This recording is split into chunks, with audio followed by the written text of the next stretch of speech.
तर नमस्कार मित्रांनो, आज तुम्ही बघताय ह्या व्हिडिओमध्ये हे जे सरे आता पाडलेले आहे कशाचे असेल बरं ओळखा?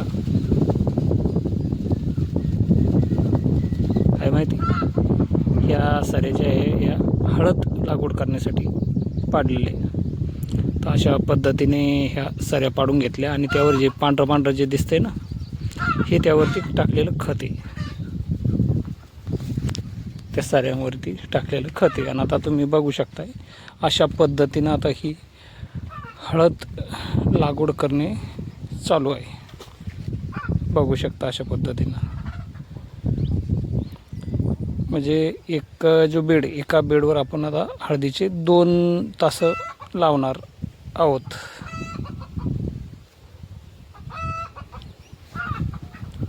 अशा पद्धतीनं आता तुम्ही बघू शकता ही हळद आहे. आता लागवड करायची पद्धत बघा तुम्ही. अशा पद्धतीनं आता हळद आता लागवड करणं चालू आहे. आता असे लागवड केल्यानंतर आपण त्यावरती माती टाकण्यात येते. तुम्ही बघताय अशा पद्धतीने हळद लागवड करून अशा पद्धतीने त्याच्यावर माती ही बघू शकता हळद. की अशा पद्धतीनं आता आपले हळद लागवड करण्याची जी प्रोसेस आहे ही चालू झालेली आहे. आता हे मागं बघू शकता, मागून हळद लागवड करत करत आता समोर आलेली आहे. बघा अशा पद्धतीने आता हळद लागवड करणे चालू आहे. आता हळद लागवड झाल्यानंतर मग या बेडवरती आपण ड्रीप अंथरून घेणार आहोत. हळदीला ड्रीपमधून खत पाणी सोडण्यासाठी.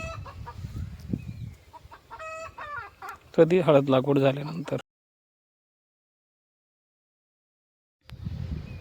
तर ही बघा आता हळद आहे. ह्या हळदीला आपण ते गावच्या म्हणतो ना, तशा पद्धतीनं आपण औषध आणून एका टोपल्यात पाणी घेऊन त्यामध्ये ते औषध काढून आपण त्यामध्ये हळद डुबून आपण बाहेर काढत आहोत.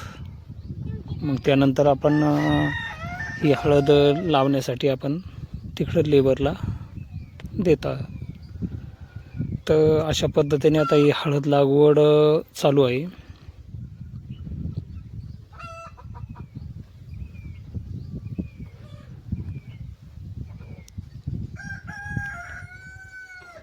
आणि आता तुम्ही जे आता हे बघताय, आता हे आता आपलं हळद लागवड झाल्यानंतर म्हणजे झालेली ते जे दाखवलं पहिलं ते हळदीसाठी दाखवलं. आता हे जे बघताय, आता यावरती आपल्याला जी कपाशी लागवड करतो त्याच्यासाठी जी लागणारी फुली, ती फुली आता आपण फुलीच्या अवताच्या मार्फत आता ती फुली आपण काढत आहोत.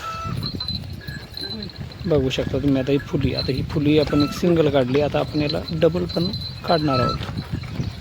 अशा पद्धतीने आता फुली काढतात. तुम्ही बघू शकता.